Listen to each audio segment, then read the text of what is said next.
What Rand Paul should have done when Anthony Fauci said today that the NIH, and specifically his organization, NIAID, has not funded gain-of-function research, Rand Paul should have put on a screen the letter I have on the screen right in front of each and every one of you.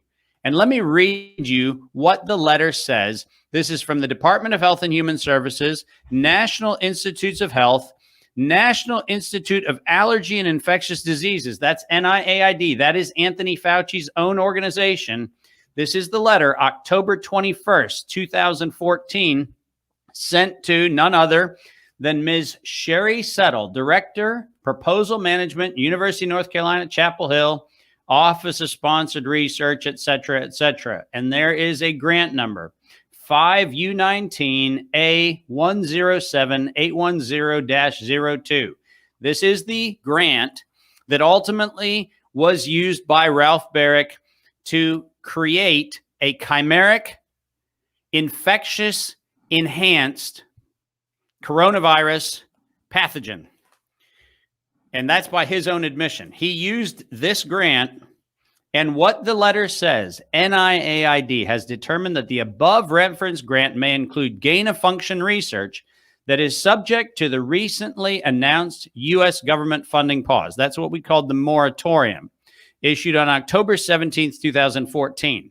The following specific aims appear to involve research covered under the pause. Project 1, the role of uncharacterized genes in high pathogenic human coronavirus infection.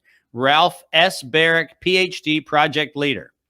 Novel functions of virus in replication in vitro and novel functions of virus pathogenesis in vivo. You know what in vivo means, James? No. That means in a living organism. Oh. Okay? That's not good. Now listen, people. That sounds awful. This particular letter specifically proves that Anthony Fauci lied to Congress. Not lied to Congress, kind of misled Congress, lied to Congress. And for those of you not familiar, in the Fauci dossier, you can flip through the wonderful Fauci dossier, and what you can find in the Fauci dossier is that, in fact, 18 U.S. Code, Section 1001, makes it a felony to do what he did. It's a felony. He lied, and Rand Paul did nothing to get him to actually be confronted with the evidence of his lie. Now, James, you know what? Somebody could say, well, Dave, that's a letter from October of 2014. How the hell do you expect a congressman or anybody else to find that or whatever?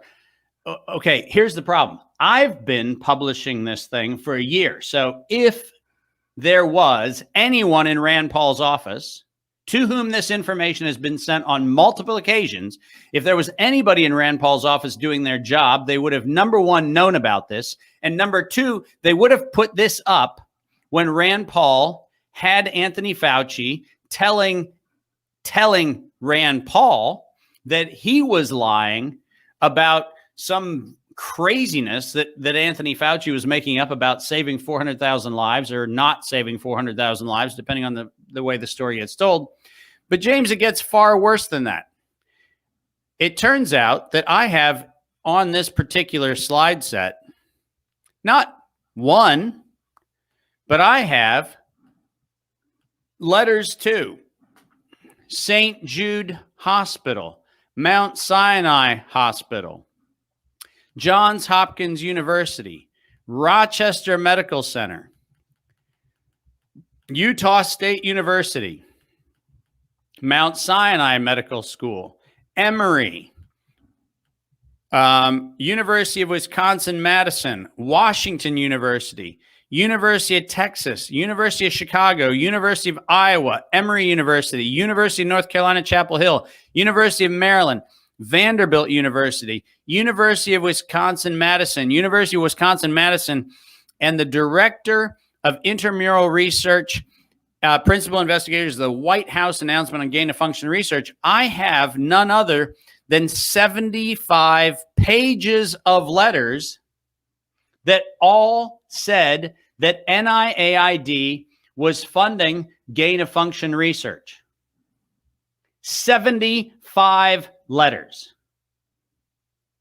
Now, here's the funny thing. I want you to see what I'm going to do here, James, because this is the magic of this thing that we call the internet. It's this kind of very fascinating little technology. You might have heard about it before, but I just sent you all the links to all 75 pages of all of the letters that actually explicitly say that NIAID was in fact funding gain-of-function research, and that they in fact were specifically working not only on gain-of-function research, but it gets worse. If you look at pages 34, 39, 56, and 60, you'll see that specifically this was gain of function on SARS and MERS to increase the infectivity of the virus to make it more pathogenic. Okay. No. Now, before I lose my freaking mind on this thing, let's make something abundantly clear. There is a express piece of evidence sitting in front of you right now that in fact, Anthony Fauci lied to Congress in violation of 18 U.S. Code Section 1001, and that is a felony violation, and Rand Paul has the ability to actually do something about it. What you have to understand is Rand could hold Fauci accountable. Yep. David has supplied all of this information to Rand Paul and his staffers, so it's there. He has the information, but he's not, because this is political theater. This is one of the many projects that was NIAID funded, which was specifically gain of function, and by the title of the project itself, falls under the research moratorium. Experiments to serially passage or otherwise adapt wild-type MERS coronavirus, CoV strains, to increase pathogenesis in a mouse model. Increase pathogenesis. This is research that was being done at Utah State University that was to make mouse MERS coronavirus more pathogenic. You know, here's the crazy thing. The crazy thing is that I have on numerous occasions pointed to this information. I have been approached by lawyers from around the country and around the world. Many of you have actually seen my interview with Reiner Fulmick. Many of you have seen the interviews I've done that had to do with the programs that Sasha Stone was doing interviews around what are the crimes against humanity that are going on. Tons and tons and tons and tons of times, there have been these pieces of evidence put into direct access to law enforcement, to the Office of the Inspector General, to the Department of Justice. All of this went, by the way, to the Office of Inspector General. All of it went to the DOJ. All of it went to the Antitrust Division.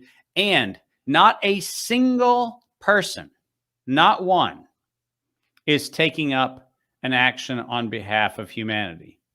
And so what I want to do is I want to explain why, because it's important for us to understand that it is absolutely frustrating to be sitting here having this particular conversation again, watching Rand Paul do the same theater again, and recognizing that not a single law enforcement action is being taken. Not one. Anywhere. Legal implications of a biological weapons program, which by the definition of biological weapons, and let's stick to the point, by the definition of biological weapons, the amplification of a pathogen to harm a human being is the definition of bioweapons. And the fact of the matter is, Anthony Fauci has been funding that activity for years. For years.